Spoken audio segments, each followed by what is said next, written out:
Now, the greatest radio shows of all time. Suspense. The Shadow Node. Washington calling David Harding, Counter Spy. Classic radio theater. The Great Gildersleeve. Fibber McGee and Molly. Dragnet. Gunsmoke. The Lone Ranger. Now, step back into a time machine with your host, Wyatt Cox. Good evening, friends of the Inner Sanctum. Well, Jell-O again, an episode of the Jack Benny Show. Well, no, this episode wasn't sponsored by Jell-O, and you're not going to hear any commercials on this show because it was for Lucky Strike cigarettes, which I'm not supposed to mention, but I did. This episode of the Jack Benny Show, a day at the beach. Jack and the whole gang go out for a picnic on the beach. This is from the next to the last season of the Jack Benny Show on radio, May 9th, 1954.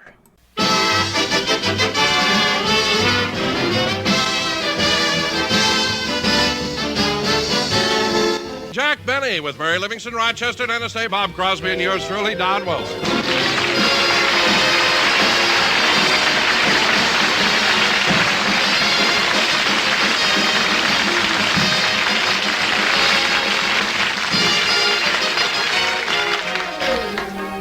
Ladies and gentlemen, every spring, as soon as the warm weather starts in California, Jack Benny and his gang take a day off and go out to the beach.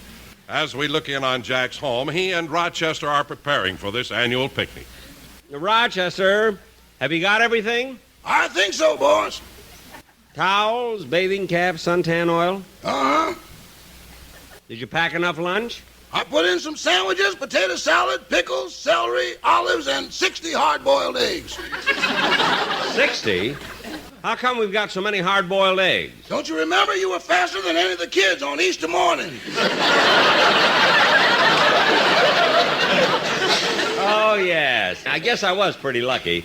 Now, Rochester, I wonder if we should fill the thermos bottle with orangeade or lemonade. I'd suggest lemonade. That'll mix with anything. Look, we're just going to have soft drinks. If I take a long soft drink, it's not going to be used as a mixer. It's not? No. Okay, but when the musicians find out it's just plain lemonade, you're going to have another riot in Cell Block 11.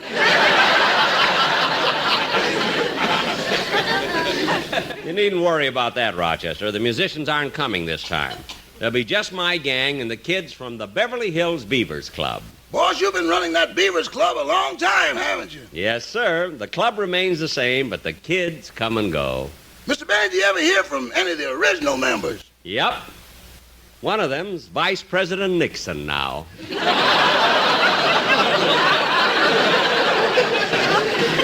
I'm ever in Washington, I must look him up. He left owing 15 cents in dues. Now, Rochester, I want to take along my swim fins and diving mask so I can practice spear fishing. Maybe you'd like to try it out this afternoon. No, thanks. I don't want to go down there. I might run into a shark or an octopus. You mean if you had your knife and your spear, you'd still be afraid of an octopus? Yes, sir. Why? Boss, there's something romantic about having two arms around you, but the mood changes as the number increases.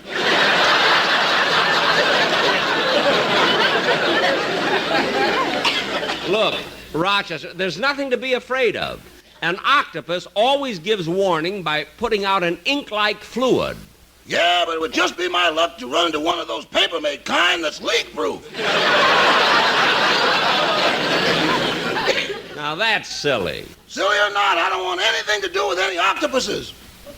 All right, Rochester, but for your information, the plural of octopus is not octopuses. It's octopi. Uh-huh. And you shouldn't be afraid of them. They're completely dumb, unintelligent creatures. Uh-huh. They have no reasoning powers at all. They operate completely on instinct. Uh-huh. Believe me, Rochester, they're more afraid of you than you are of them. You sold me, boss, but who's going to sell the octopi?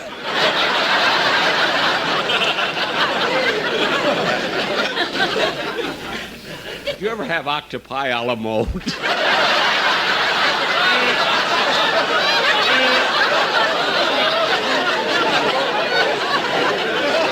That's the silliest thing I ever thought of. I just thought of it.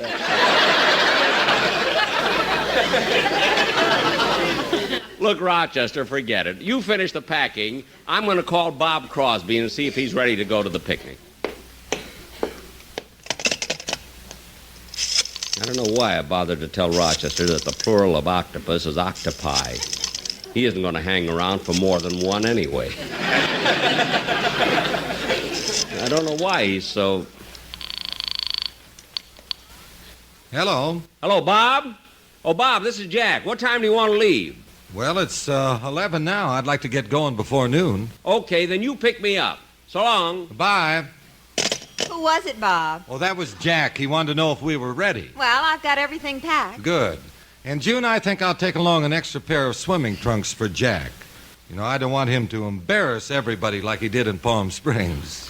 Well, Bob, that wasn't altogether Jack's fault. Don't you remember? He forgot his and had to borrow one. Well, all right, so he borrowed a suit from Mary, but did he have to wear the top?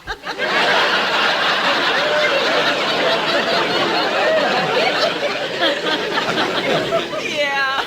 Didn't he look silly? Oh. And not only that, honey, but you should have heard him trying to explain his tan to the boys in the steam room.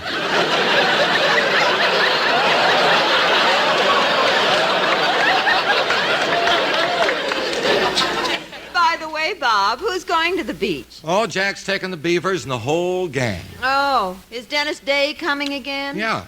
Oh, you're not still mad at him from last year, are you? Certainly I am. What a stupid kid. Yeah, but Junie, Imagine him coming up to me and saying, the last one in the water is a rotten egg.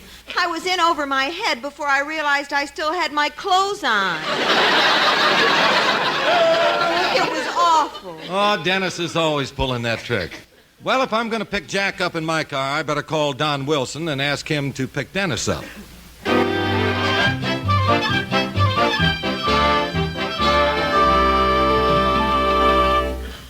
Oh, Donald, Bob Crosby just called. You're supposed to pick up Dennis. Okay, I'll be out in a second, Lois. I'm trying on my new bathing suit. Well, hurry, dear. I've got the lunch pack, the towels, and everything else. Well, here I am. How do I look? Oh, they look fine. Turn around. Okay. These are Catalina swim trunks. I know. From the back, you look like Avalon.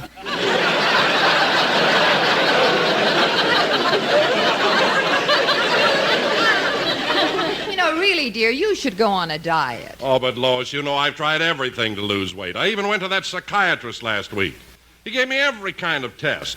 And then he said my tendency toward obesity was caused by my psychosomatic obsessions, which might be terminated by prefrontal lobotomy, provided my alter ego repressed my subconscious porcine tendencies. My goodness. What does that mean? I eat like a pig.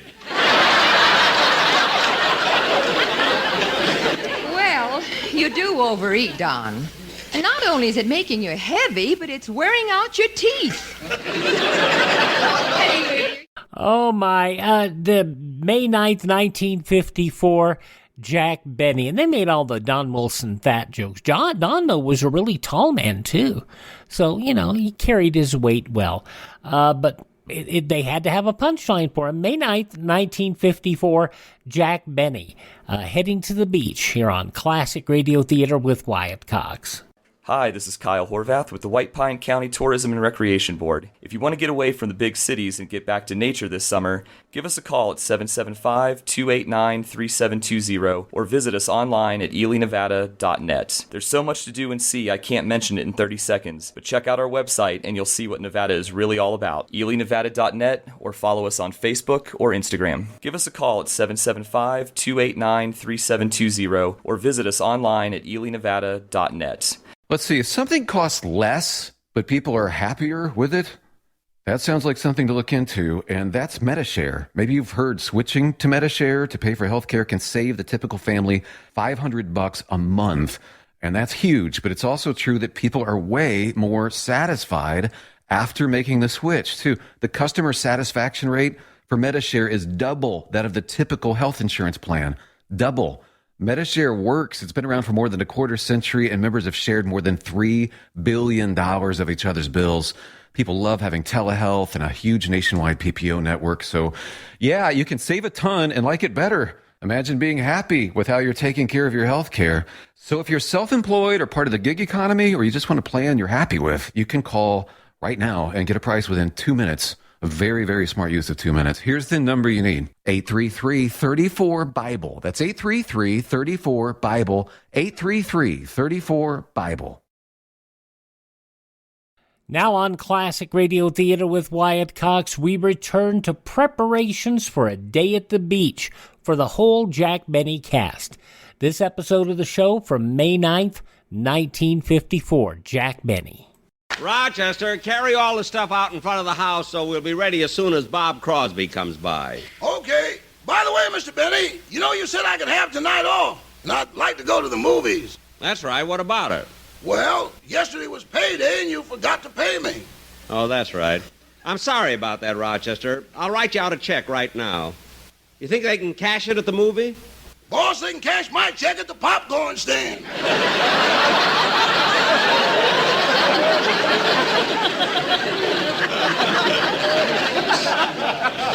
Never mind. Now, let's get this stuff out in front of the house, and I'll help you. All of it.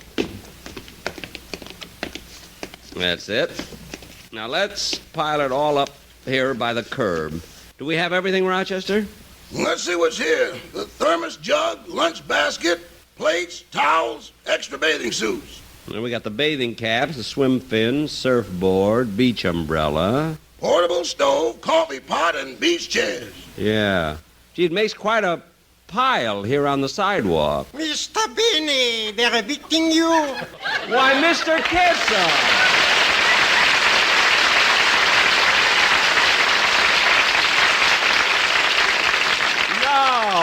No, Mr. Kitzel, I'm not being evicted. We're just preparing to go to the beach. Ooh, that sounds pleasant. Yeah, why don't you join us? Oh, this I'd love to do, but I'm on my way to the baseball game, and I'd rather watch a baseball game than anything else. Oh, I didn't know you were a baseball fan. A fan? I used to play professionally. No kidding. What position did you play? Pitcher. I was known as Christy Kitzel. Well, I'll be... So you were a baseball pitcher? You know, I'm surprised you never heard of me. In my last game, I established a record. I pitched a no-hitter. A no-hitter? Yeah. Gosh, that's wonderful. What was the score? 26-0. We lost. You lost, but Mr. Kitzel, you said you pitched a no-hitter. I did, but who did I walk them?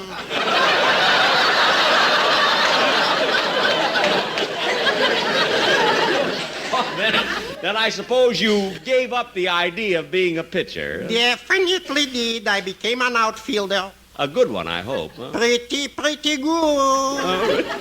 As a matter of fact, Mr. Benny, many years ago, Joe DiMaggio and I tried out for the same position with the Yankees. Oh, it's a shame Joe DiMaggio beat you out. Yes, you should see what I married.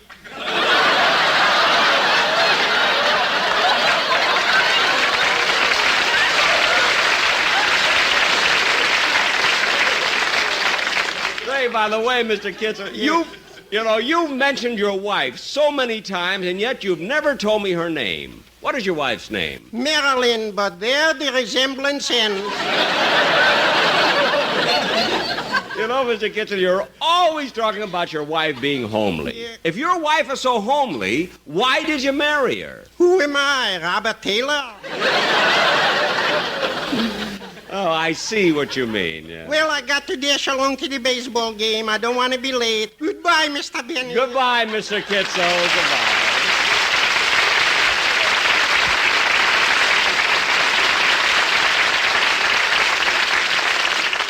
Gee, I'm sorry he couldn't come to the beach with us. Yeah, he's always a lot of fun. Say, Mr. Benny, who are the kids from the Beavers going to the beach with? Well, they're going to meet over at Dennis's house, and Don Wilson is picking them all up. Gee, I hope the kids won't be late.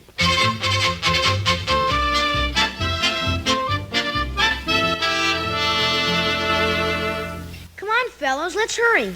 Yeah, I don't want to be late on my first outing with the Beavers. Don't worry, Tiger, we won't.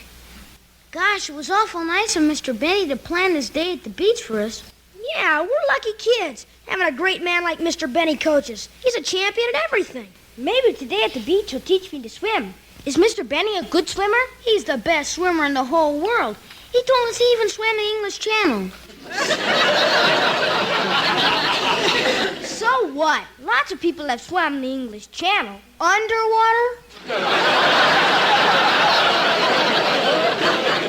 Did Mr. Benny tell you that? Sure, he's told us lots of things. Like during his college days when he was at Yale. He defeated the entire Harvard swimming team all by himself. Gee, if he was that good when he was young, why didn't he get on our Olympic team? I don't know. I guess they just didn't have Olympics in those days.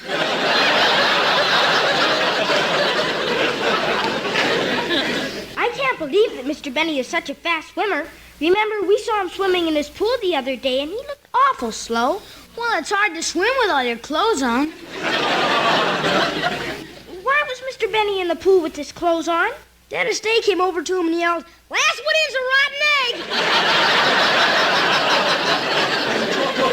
You know, I told my father about Mr. Benny teaching Johnny Weissmuller to swim, and Dad said he probably also taught him the Tarzan yell.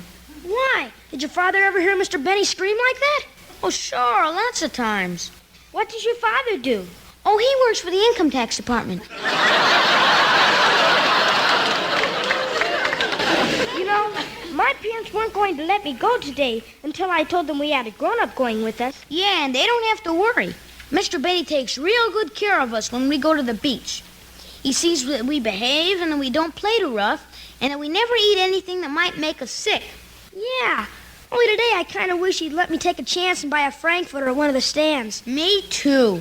I'm tired of those peanut butter sandwiches he always brings. And they cost more than hot dogs, too.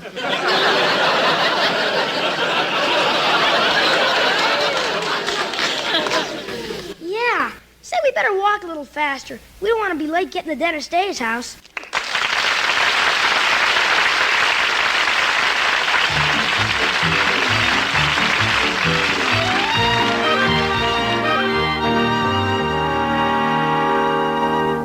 Dennis, I've got the lunch all ready for you. Well, thank you, Mother. Now, have you got everything else? Yes, Mother, my swimming trunks, towel, and my beach umbrella. Good.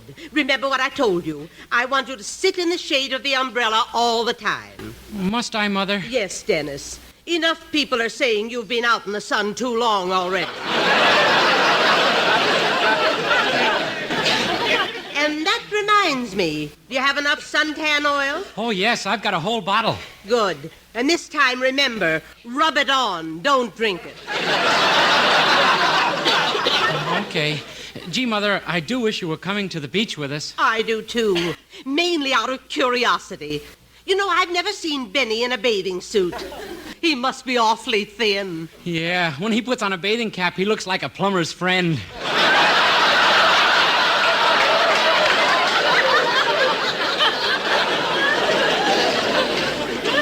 Well, I'm ready to go now.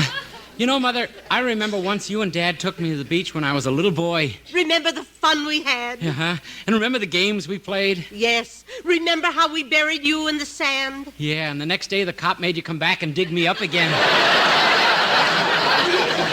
Yes. That's how the expression first started. Oh, what expression? Dig that crazy kid.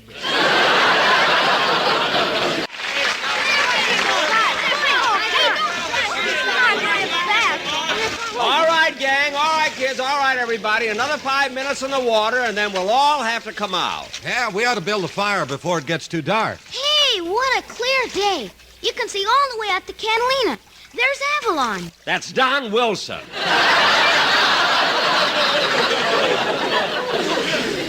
Don, don't float out too far. I won't! Gee, Mr. Benny, this picnic is real fun. Only you should have invited more girls. Well, who, for instance? Well, the 2 CBS telephone operators. Gee, I didn't think of them. No, they came along last year. They're real fun, too. Especially that Mabel Flapsaddle. Yeah. Yeah, every time you threw that stick in the water, she'd bring it back in her teeth. Yeah, and the money she'd save on towels, she'd always shake herself dry.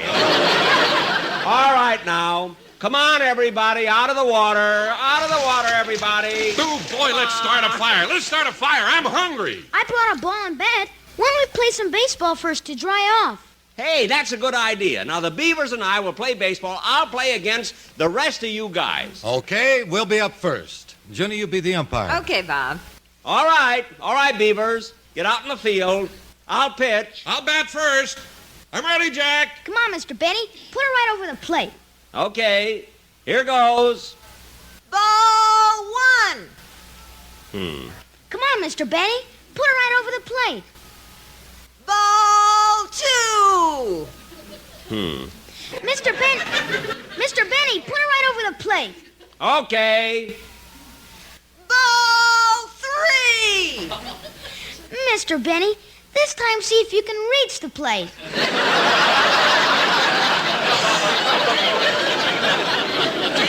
Don't worry, Harry. I'm just warming up.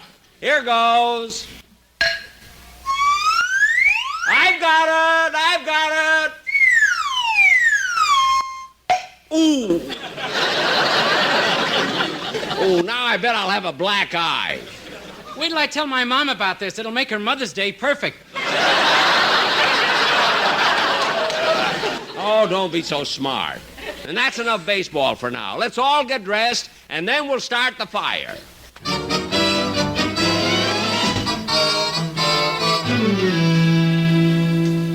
Okay, everybody bring all that driftwood here and pile it in the center.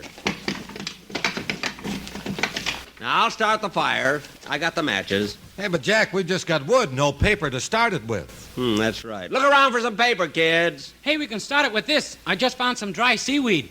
Dennis, give me that. It slipped off my head.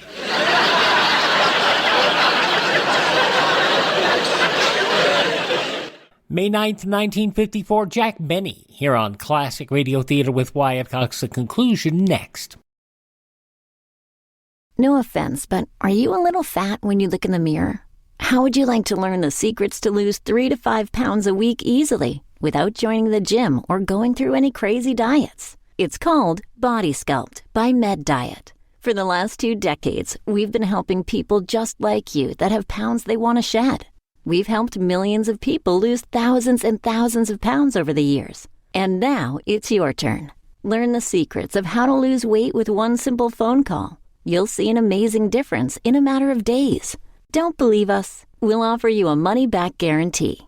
If you're ready to start losing weight right now, call right now to learn more about your risk-free order to Body Sculpt. Call for your risk-free offer. 800-738-5332. 800-738-5332. 800-738-5332. That's 800-738-5332. Are you in bad pain? You know what I mean. Your knees hurt. Your shoulder hurts. Your elbow and back are constantly killing you. And I'm sure you've tried every pain pill or cream available at the drugstore. Am I right? Well, here's something you haven't tried. Pain Magic. Pain Magic is not available at any drugstore. The only place you can get it is by calling the special toll-free number I'm about to give you. And to make things even better, call right now and find out about our buy one, get one free offer. We're so confident it'll work for you that we offer a free bottle with your purchase. No prescription required. Call now to learn how you can get Pain Magic and get rid of your pain. Remember, your results may vary. 800-492-8164. 800-492-8164. 800-492-8164. That's 800-492-8164.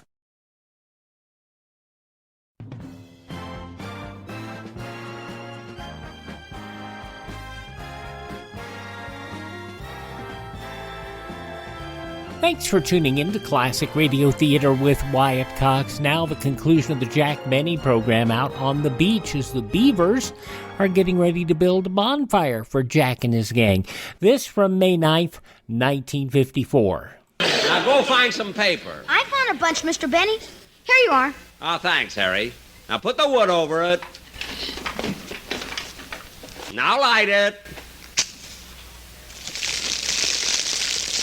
Boy, the fire will be going in just a few minutes, so get your marshmallows ready. Hey, wait a minute, fellas. Who's this man coming toward us? Where? Oh, yeah. The hell? Well, what's going on here? You fellas having a picnic? Yes. That ain't much of a fire you got there. You'll never cook anything on that. Look, mister. You're supposed to cross the sticks when you build a fire and leave room for the air under there. Look, don't tell me how to build a fire. I used to be a Boy Scout.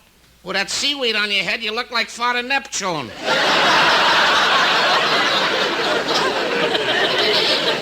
Look, fella, this is a private party. Mr. Benny, I can get rid of him. Dennis, keep out of this. Now, mister, why don't you go away and leave us alone? What's the matter? It's a free beach. I can go wherever I want to. Mr. Benny, I'm sure I can get rid of him. Well, all right, Dennis, go ahead and try. Okay. Last one in is a rotten egg.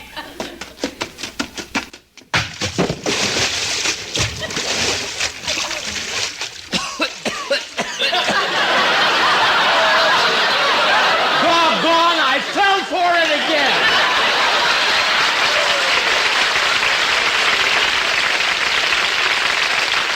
Hey, kid, put more wood on the fire. I gotta dry my clothes.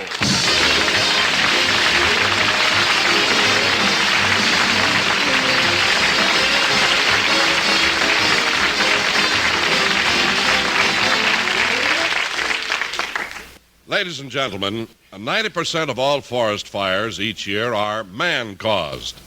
A campfire that is almost out, a lighted match or cigarette that is tossed away, could burst into hungry flames and destroy millions of acres of vitally needed timberland.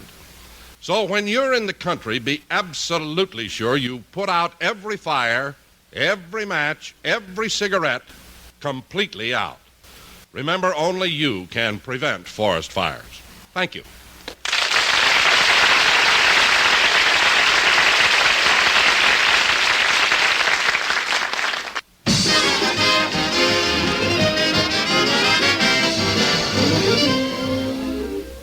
Well, ladies and gentlemen, that concludes another program. And we'll be... Oh, there's the phone. Excuse me. Hello? Oh, hello, Mary. Oh, you heard from your mother? Oh, she got the flowers I wired her yesterday for Mother's Day. Good. Was she surprised when the Western Union boy brought them to the door? Oh, she's the Western Union boy.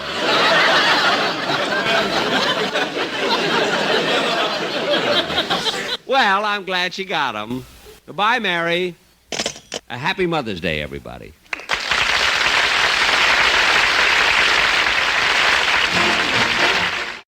Oh, there you go. May 9th, 1954, apparently Mother's Day. Jack Benny here on Classic Radio Theater with Wyatt Cox. Coming up next, the third part of a yours truly Johnny Dollar story that's really sad. Hang in there. Are you suffering with arthritis or osteoporosis? Do you have diabetes? Did you know that these are just two of the hundreds of diseases that have seen improvement with Dr. Wallach's incredible longevity products? You can't get them at a health food store. The only way to get them is to call us at 800-214-0065. That's 800-214-0065. Do you have heart disease, fibromyalgia, or high blood pressure? Do you have a terrible time losing weight? Dr. Wallach can help. He was a veterinarian and cured diseases in animals. He felt that he could do the same for humans, so he became a physician. Over 50 years of research and helping people like you goes into every bottle of Dr. Wallach's amazing discoveries. Do you want to feel better? Learn how to treat the cause of your problem rather than covering up the symptoms with drugs. Call 800-214-0065. That's 800-214-0065. Now on Classic Radio Theater with Wyatt Cox, as promised, here's part 3 of a 5-part yours truly Johnny Dollar story, The Silver Blue Matter, Juvenile Delinquency, and, major theft. This was originally broadcast on May 9th, 1956. From Hollywood, it's time now for... Johnny Dollar. Wake you up, Johnny? Oh, Garcia. No, just finished breakfast. Oh, you special investigators do live. Suppose that insurance company of yours could put me on expense account? Maybe. If you found that $100,000 worth of stolen furs. Just a matter of time, Johnny. Now you're talking like a police lieutenant. How soon can you come down here to headquarters? What's up? Has the watchman talked? Crispin? No, he's still in a coma. But I want to know some more about that kid you mentioned on the phone last night. Eddie Monty. Yeah. Well, I don't know. That was told to me in confidence. Look, Johnny, I'm going to talk to you like a policeman for a minute. A man named Weller was knifed to death last night. You told me yourself his death is probably tied in with that warehouse robbery. Another man is dying at Queen of the Angels. So, confidence or no confidence, I want to know about that kid. All right, Garcia. I'll be there in 20 minutes.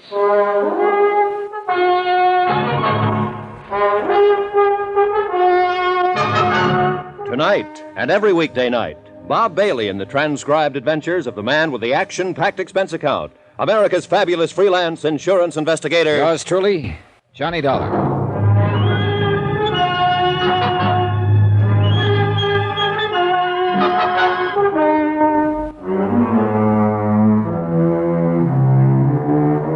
From Special Investigator Johnny Dollar, location Los Angeles, California. To the Home Office Mono Guarantee Insurance Company, Hartford, Connecticut. Assignment, the Silver Blue Matter. Expense account continued. Item 10, $1.45. Taxi from my hotel to the police headquarters office of Lieutenant Garcia. The early morning fog was starting to lift, and the city sprawled beneath a slate-gray sky. The filtered sun should have softened things, but didn't. Gray sun, gray world, drab and dreary, and a case to match. Teenagers, not a gang of hardened criminals. A bunch of wild kids who'd broken into a warehouse and stolen 80 fur coats, silver blue mink. A night watchman had been slugged and lay dying in the hospital. And a lunchroom owner named Red Weller had been stabbed to death the night before. So it couldn't be called kid stuff. That term doesn't apply to murder. Run those 4 cards through, Joe. See what you can make on them. Thanks. Now, come on into the office, Johnny. This madhouse out here get you frazzled before you know it. Oh, you police detectives have it pretty soft, Garcia. That's news to me. Teletypes, photo files, record cards, crime labs. How'd you like to try working alone? On your expense account, I could suffer the hardship. Now, let's go in here. Have a seat, Johnny. Thanks. Yeah. Did I put the fear of the Lord in you on the phone? You were real impressive. Well, the chief was breathing down my neck. Then I'll stop trembling. Kidding aside, Johnny, I've got to know just how that Monte boy figures in this. Did I say he even figured in it at all? No. You just wanted some information on him. But he figures all right. You didn't come out here from Hartford to look up the nephew of an old friend. Oh, I've done crazier things at times. He's got a record. You know that? No. Petty stuff. No convictions. Gang brawls, auto pilfering, vandalism, intoxication. Interrogative attitude, sullen, hostile, antisocial. Yeah, that's quite a nephew you've got, Johnny. Black sheep of the family. What's the story? How did you get onto this kid? Look, amigo, I made a promise on this. I hate to break it. It's murder, Johnny. This kid's sister worked for Red Weller in that lunchroom across the street from the warehouse. Her name is Carla Monty. She's 5 years older than he is. They live together. Their parents are dead. So? So I put some pressure on her, and she told me she thought her brother Eddie might know something about the robbery.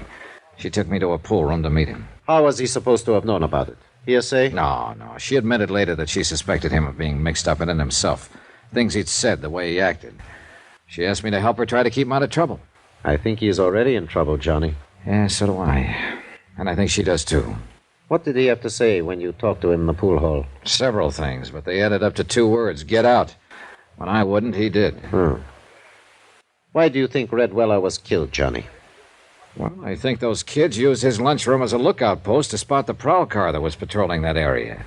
As soon as it passed, they pulled the job. It figures all right. I think Red realized it when he thought back and knew who the kids were. I think that's what he was going to tell me. So they found out what he was up to and knocked him off to shut his mouth. Yeah, it adds up, Garcia. Oh. Now, tell me about her. Carla? What's to tell? She's just a girl, like millions of others. Decent, hardworking, and real sweet. But there's something about her, something special. I don't know what, I don't know the words to use, but... Well, it's there. You feel it. And she's kept it somehow. In spite of everything. I guess I know what you mean. Do you? I told you once, Johnny. I grew up in that district. I know how rough it is. Well, maybe it's even worse for a girl. It is. I know. I had a sister. Oh, I didn't know that. She was a lot like this girl Carla once. Then the district got to her, and she got to be more like Carla's brother. What happened to her? 1 to 5. Possession of narcotics. A couple of other pretty rough charges. She died in Tehachapi prison 7 years ago. I'm sorry, Garcia. Yeah. I don't want to see this girl Carla hurt any more than you do, Johnny. Maybe the hurt will break her, make her lose that something special. But I've still got to pick up her brother and bring him in for questioning. Expense account item 11, $1.90. Taxi to the Weller lunchroom to see Carla Monte. Lieutenant Garcia had a police detail checking known fences and borderline dealers specializing in furs. But so far, none of those contacted had been approached by any member of the warehouse gang. Albert Chrisman, the night watchman who had been slugged during the robbery, was still in a coma, unable to talk. So Carla remained my best, in fact, my only lead to the case. The lunchroom was closed. I paid off the taxi, walked 3 blocks to Carla's apartment house, climbed the stairs, and knocked on her door.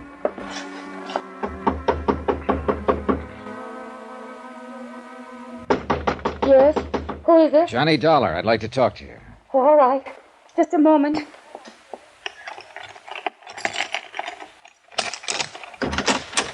Come in, Johnny. What were you expecting, a major invasion? I don't know. I don't know what I'm expecting. Easy, Carla, easy. It's not the end of the world. Eddie didn't come home last night. Oh? I tried, Johnny. I tried to be a mother and father both to him. What did I do wrong? Well, that's the kind of question that doesn't always have an answer. Have you got a drink in the house? Have I what? Got anything to drink? Oh, well, there's some brandy, I think. All right, get it. Well, I don't know if it's a good brand or It not. doesn't matter. Bring 2 glasses. Pour out a couple of stiff ones. No, I don't Go ahead and pour them, 2 of them. All right. Is this a snapshot of Eddie when he was younger? Yeah. He was in junior high school then. It was taken at summer camp when he won a medal for swimming. And that was the only year I could afford to send him. Here you are, John. Thanks. All right, here's a go. Oh, I don't think. Now drink it, all of it. All right. Good. You needed that.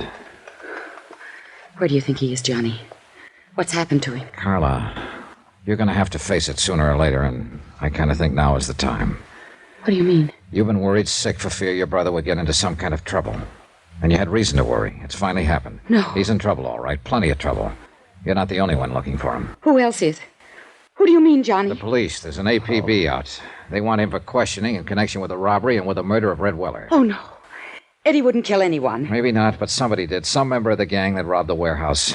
And it looks very much as if Eddie is a member. Yes. I suppose he is. Now, look, Carla. Is there anything you haven't told me about the robbery, I mean? No. I was just suspicious, that's all. Because if there is, let's have it. It's too late to protect him now. The sooner he's taken into custody, the less likelihood of his getting any even deeper. And he was out that night. He didn't come home until almost morning. I was worried about it, but I knew it wouldn't do any good to ask him. Do you know who was with him that night? No. Who would be the most likely ones to go along on a deal like that? Any of them. Any of those he's been running around with lately. Any idea where they hang out mostly? Oh, just those 2 places I took you to last night. That drive-in and the pool hall. Look, if they did pull that robbery, where do you suppose they take the furs? Well, I don't know. Does Eddie have a car? No, but some of the other boys do. Uh-huh. Carla, would you mind if I look through Eddie's room? No, I don't mind. It doesn't matter. I guess nothing much matters now. It's gone so far that... Wait. It's Eddie.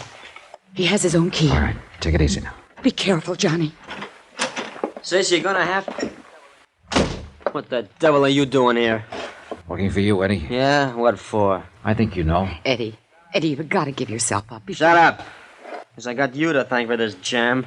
This insurance dick comes around, romances you up a little, and you sell me right down the river. That's not true. How'd you know you were in a jam, Eddie? I got friends in this neighborhood. They keep me posted. Did the same friends tell you Red Weller was about to make a deal to talk? You're whistling in the dark, Dollar. Maybe. I imagine Garcia will find out, though, when he gets you down to headquarters. Get your hand off that phone. Oh, so you've got a gun. Eddie, don't. Please. Keep out of this. Move back against that wall, Dollar. Put your hands flat against that wall. You keep them there. Give me some clothes, Carla. Come on, make it fast. What are you going to do, Eddie? I said get me some clothes. All right, Eddie. You're wrong, though. You're making a big mistake, Eddie. It's no use running. You'll only... Eddie. What's the matter? Down there in the street. A police car just pulled up. You're lying. Stay where you are, Dollar. I'd kill you, Carla. You're that one that brought him here. Trying to let him trap me. I think I'll pull a bullet in you before I leave. You fire one shot and you won't have a chance. They'll be in here before you can get out of the hallway. You better make up your mind, Eddie. Well, you've still got time. Stay where you are, Dollar. Don't try to come after me. Eddie, please. Give yourself up, Eddie. Stop him, Johnny. I'm afraid it's a little late. Why did you let him go? There was no choice, Carla. He'd have killed you if I'd moved. Why, you'd better give me that list of his friends. The police will want it. Heaven help him. Yeah. That's about all that can help him now.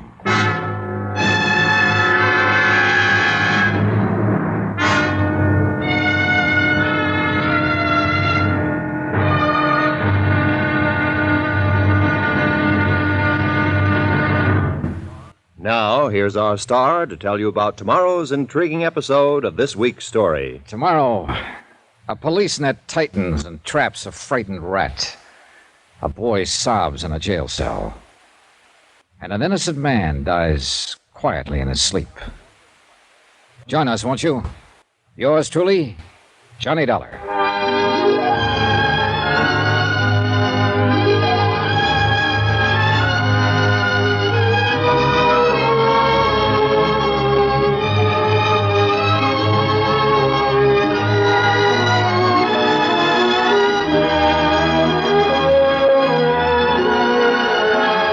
Yours truly, Johnny Dollar, starring Bob Bailey, is transcribed in Hollywood. Written by Les Crutchfield, it is produced and directed by Jack Johnstone. Be sure to join us tomorrow night, same time and station, for the next exciting episode of Yours truly, Johnny Dollar. This is Roy Rowan speaking.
From May 9th, 1956, Part 3 of the 5-part Yours Truly Johnny Dollar story, The Silver Blue Matter, as it was originally broadcast, as I said, May 9th, 1956, here on Classic Radio Theater with Wyatt Cox.